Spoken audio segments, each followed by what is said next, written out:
నమస్తే welcome to సత్యాగ్రహి the talking point.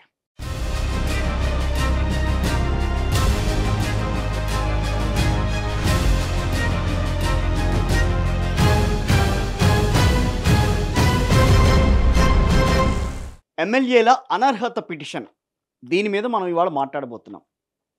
దీనికి సంబంధించి గత కొన్నాళ్లుగా రకరకాల వివాదాలు నడుస్తున్నాయి. కొంతమంది ఎమ్మెల్యేలు ఈ పార్టీ నుంచి ఆ పార్టీలోకి, ఆ పార్టీ నుంచి ఈ పార్టీలోకి జంప్ చేస్తూనే ఉన్నారు. ఇది గత కొంతకాలంగా ఒక ప్రాక్టీస్ అయిపోయిందనే చెప్పాలి. అధికార పార్టీ ఏదుంటే ఆ పార్టీలోకి వెళ్ళిపోతాం. ఆ పార్టీలోకి వెళ్ళి మేము మా నియోజకవర్గానికి సంబంధించిన నిధుల కోసం మాత్రమే వెడుతున్నాం అని చెప్పి ఆ తర్వాత కలరింగ్ ఇచ్చేస్తారు. గెలిచేదేమో ఒక పార్టీ తరపున ఒక పార్టీ గుర్తు మీద, ఆ తర్వాత ఉండేదేమో అధికార పార్టీ వైపు. సో ఈ రకమైన పరిస్థితులు అయితే గత కొన్నాళ్ళుగా నడుస్తూ వస్తున్నాయి. యాంటీ డిఫెక్షన్ లాకి సంబంధించి ఎటువంటి నిర్ణయం తీసుకోరా? ఏంటి పరిస్థితి? ఓటు వేసిన వాళ్ళ పరిస్థితి ఏంటి? ప్రజలేమో అతను ఆ పార్టీకి సంబంధించిన వాడు కాబట్టి ఓటు వేశారు. మళ్ళీనేమో అతను ఎలక్షన్స్కి అయిపోయిన తర్వాత, గెలిచిన తర్వాత పార్టీ మార్చేస్తున్నారు ఆయన. సో ఇలాంటి పరిస్థితుల్ని ప్రజాస్వామ్యంలో మనం ఒప్పుకోవాలా అన్న వాదన అయితే కొన్నాళ్ల పాటు నడిచింది. సో దీనికి సంబంధించే మొన్న ఈ మధ్య జరిగిన ఒక ఇన్సిడెంట్కి సంబంధించి బీఆర్ఎస్ పార్టీకి సంబంధించిన వాళ్ళు కోర్టులో పిటిషన్ దాఖలు చేశారు. సో దాన్ని సుప్రీంకోర్టు పరిగణలోకి తీసుకుని ఒక తీర్పునైతే బయటికి తీసుకొచ్చింది. సో ఆ తీర్పు ఏంటి, తర్వాత పరిణామాలు ఏ రకంగా ఉండే అవకాశం ఉంటుంది, గతంలో అంటే మనకి చుట్టుపక్కల రాష్ట్రాల్లో సుప్రీంకోర్టు దీని మీద ఏ రకమైన తీర్పులు ఇచ్చింది, దాని పర్యవసానాలు ఏ రకంగా ఉన్నాయి, వీటన్నిటి మీద మనం ఇవాళ టాకింగ్ పాయింట్లో మాట్లాడబోతున్నాం.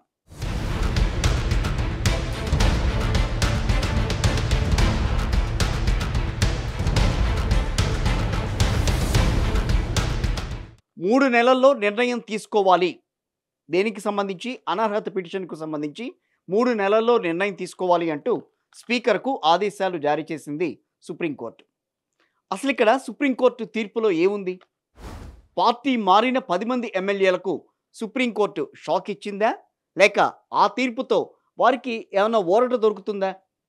అనర్హత పిటిషన్లపై స్పీకర్ ఎలాంటి నిర్ణయం తీసుకునే అవకాశం ఉంటుంది? స్పీకర్ 3 నెలల్లోనే నిర్ణయం తీసుకుంటారా? ఇది 3 నెలల్లోనే ముగుస్తుందా, లేక యథావిధిగా మళ్ళీ వాయిదా పడుతూ వెళ్ళిపోతుందా? సో ఇలాంటి అన్ని సబ్జెక్ట్స్ కూడా మనం ఇవాళ టాకింగ్ పాయింట్లో డిస్కస్ చేయబోతున్నాం, చూడబోతున్నాం. అనర్హత పిటిషన్ ఎన్నో రోజులుగా ఉత్కంఠగా ఎదురు చూసిన తీర్పు రాని వచ్చింది. దానికి సంబంధించి పార్టీ ఫిరాయించిన ఎమ్మెల్యేలపై చర్యలు తీసుకోవాలి అంటూ దాఖలైన పిటిషన్లను విచారించిన సుప్రీంకోర్టు ఒక కీలక తీర్పునైతే బయటకిచ్చింది. నిద్రాహారాలు మాని టెన్షన్ పడుతున్న పార్టీ ఫిరాయింపు ఎమ్మెల్యేలను మరింత టెన్షన్ పెట్టేలాగానే సుప్రీంకోర్టు ఆదేశాలు ఇవ్వడం కూడా ఇప్పుడు హాట్ టాపిక్గా మారింది. ముందు అసలు ఏం జరిగిందో తెలుసుకుందాం. అది 2023 డిసెంబర్. తెలంగాణకు సంబంధించి ఎన్నికలు అయిపోయాయి. అప్పటి వరకు ప్రభుత్వంలో ఉన్న బీఆర్ఎస్ ప్రతిపక్షంలోకి వెళ్ళిపోగా, ప్రతిపక్షంలో ఉన్న కాంగ్రెస్ పార్టీ ప్రభుత్వ పక్షంగా మారింది. ఆ ఎన్నికల్లో బీఆర్ఎస్ తరపున 39 మంది ఎమ్మెల్యేలు గెలిచారు. ప్రభుత్వం అంటే ఉంటాం కానీ ప్రతిపక్షంలో అయితే ఎందుకు ఉంటాం అంటూ ఒకరి తర్వాత ఒకరిగా దాదాపు 10 మంది బీఆర్ఎస్ ఎమ్మెల్యేలు కారు దిగేశారు, కాంగ్రెస్ పంచన చేరారు. సో అది జరిగిన వ్యవహారం. ఇక్కడ కాంగ్రెస్ పార్టీ ఏమన్నా వాళ్ళకి ఇచ్చిందా హామీలు అనంటే నిజమే.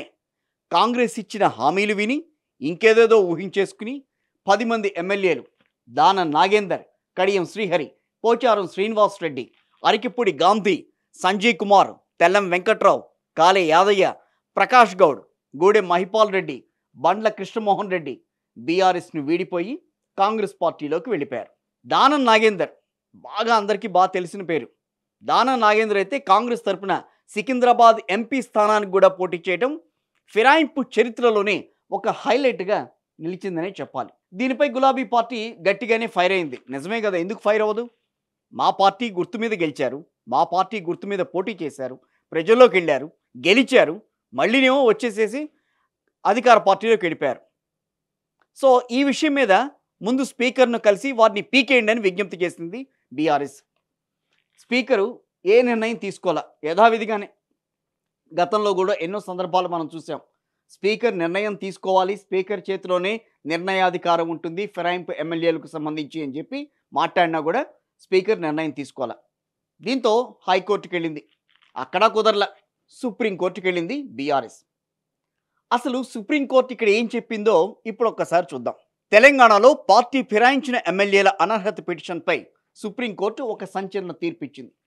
బీఆర్ఎస్ ఎమ్మెల్యేల పిటిషన్ను అనుమతించిన సుప్రీంకోర్టు వీలైనంత త్వరగా, అంటే తొందరగా నిర్ణయం తీసుకోండి, లేదా అట్లీస్ట్ 3 months లోపల 3 నెలల్లోగా నిర్ణయం తీసుకోవాలని స్పీకర్ను ఆదేశించింది సుప్రీం ధర్మాసనం.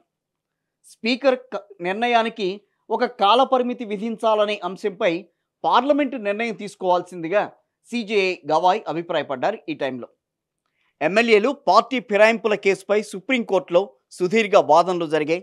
స్పీకర్ తగిన సమయంలో నిర్ణయం తీసుకోవాలనే అంశంలో కోర్టులు జోక్యం అసలు చేసుకోవచ్చా లేదా అనే దానిపై కూడా సుప్రీంకోర్టులో సుదీర్ఘ వాదనలు నడుస్తూ వెళ్ళినాయి.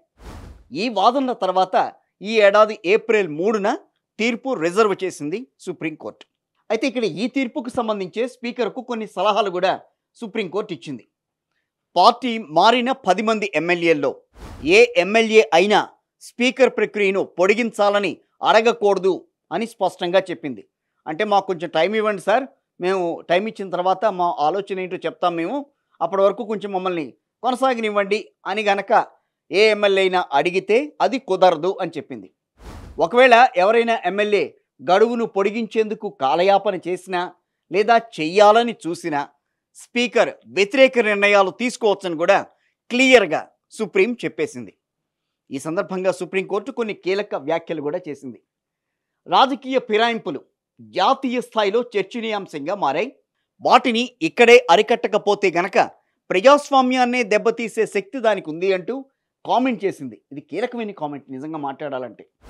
పార్టీ మారిన వారి మీద చర్యలు తీసుకునే అధికారం స్పీకర్కు కట్టబెట్టారు. ఏ ఆర్టికల్స్ ఉన్నాయి దీంట్లో? ఆర్టికల్ 136, ఆర్టికల్ 226 అంటే 226, 227కు సంబంధించి న్యాయ సమీక్ష అధికారాలు చాలా పరిమితంగా ఉన్నాయి. తెలంగాణ హైకోర్టు సింగిల్ జడ్జి ఆదేశాల్లో జోక్యం చేసుకోవడంలో డివిజన్ బెంచ్ కొంత తప్పు చేసిందని చెప్పి అభిప్రాయపడింది.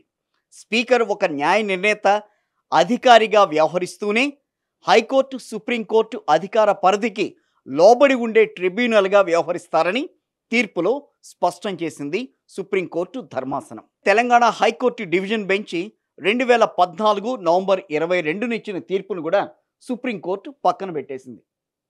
ఒక ముఖ్యమైన నిర్ణయం తీసుకునే విషయంలో శాసనసభ స్పీకర్ ఆర్ స్పీకర్లు ప్రజాస్వామ్యానికి ప్రమాదం కలిగించే ఫిర్యాదులపై చర్యలు తీసుకునే విషయంలో ఆలస్యం చేస్తూ ఉంటారు. ఇలాంటి చర్యలు సంవత్సరాల తరబడి సాగడం అనేది అర్ధరహితం అని వ్యాఖ్యానించింది సుప్రీం. ఈ అంశంపై సుప్రీంకోర్టు నోటీస్ జారీ చేసిన తర్వాత మాత్రమే స్పీకర్ నోటీస్ జారీ చేయడం దురదృష్టకరమని కూడా కామెంట్ చేసింది. ఇక్కడ ఆపరేషన్ సక్సెస్ పేషెంట్ డెడ్ అన్న సూత్రం ప్రజాస్వామ్యానికి మంచిది కాదని సుప్రీంకోర్టు ఒక రకంగా ఈ యాంటీ డిఫెక్షన్ లాకి సంబంధించి తీర్పు అయితే సంచలనాత్మకంగా ఇచ్చిందని అనుకుంటున్నారు అందరూ. 3 నెలల్లోపు నిర్ణయం తీసుకోవాలి. ఫిరాయింపు ఎమ్మెల్యేల గుండెల్లో రైళ్లు పరిగెడుతున్నాయి. ఇప్పుడు ఏం చేయాలి? ఎలా? 10 మంది ఎమ్మెల్యేలు సపోజ్ 3 నెలల తర్వాత మాకు ఇంకొంచెం టైం ఇవ్వండి, మనం ఇందాక అనుకున్నాం చూసారా, మా వాదన వినండి, మాకిప్పుడు టైం లేదు, ఒక వారం తర్వాతో ఒక నెల తర్వాతో మళ్ళీ వచ్చి కలుస్తాం అని చెప్పి ఆ 10 మంది ఎమ్మెల్యేలు మళ్ళీ టైం పొడిగించేందుకు ట్రై చేస్తే వెంటనే అనర్హత వేటు వేసేయచ్చు అంటూ సుప్రీం చేసిన వ్యాఖ్యలే వారికి కంటి మీద కునుకు లేకుండా చేస్తున్నాయని చెప్పాలి. నిజానికి ఈ వ్యవహారం ఎప్పటి నుంచో నలుగుతోంది. అయితే ఎక్కడా కూడా దీనికి సంబంధించి నిర్ణయం తీసుకునే అధికారం స్పీకర్కి ఉన్నా కూడా ఆ స్పీకర్ ఏదో ఒక పార్టీకి సంబంధించిన వ్యక్తే కదా. సో అధికార పార్టీకి సంబంధించిన వ్యక్తే ఉంటారు కదా అక్కడ. ఒకవేళ నేను అధికార పార్టీలో ఇటువంటి నిర్ణయం తీసుకుంటే రేపు మా పార్టీనే రేపు ప్రతిపక్షంలోకి వెళ్ళిపోతే అక్కడ ఇలాంటి పరిస్థితి జరిగితే నేనేం చేయాలి? ఇప్పుడు నేను తీసుకునే నిర్ణయం అనేది అది సూత్రప్రాయంగా అందరూ అంగీకరించినట్టుగానే చెప్పాల్సిన పరిస్థితి. సో దాన్ని నెక్స్ట్ రాబోయే గవర్నమెంట్లో ఇలాంటి సిచ్యువేషన్స్ వస్తే వాళ్ళు పాటించాల్సిన పరిస్థితి ఉంటుంది. కాబట్టి దీన్ని ఏం చేయాలి?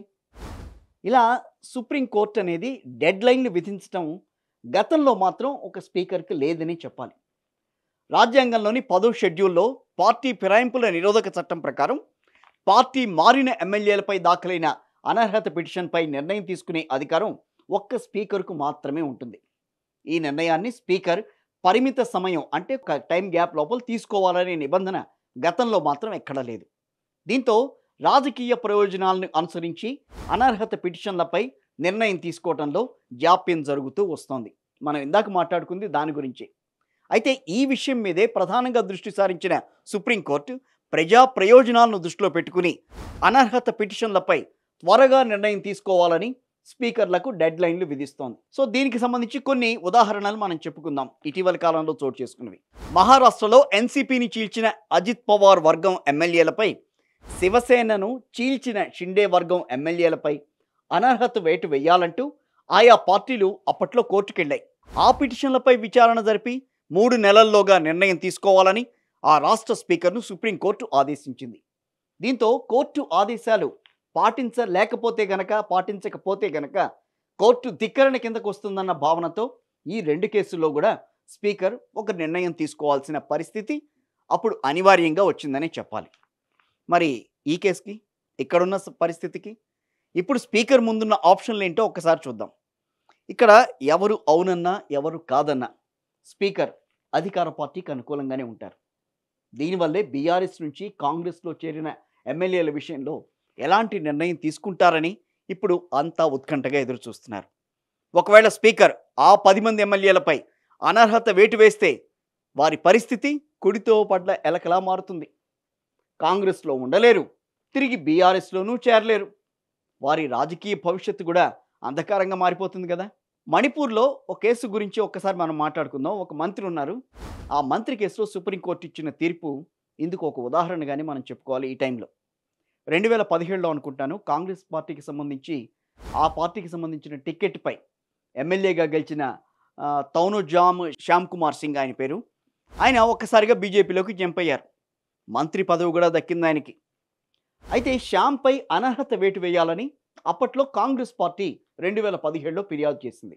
అది దాదాపు 3 ఏళ్ల పాటు మంత్రి పదవి చక్కగా అనుభవిస్తున్నారు ఆయన. 3 ఏళ్ల పాటు నడిచింది.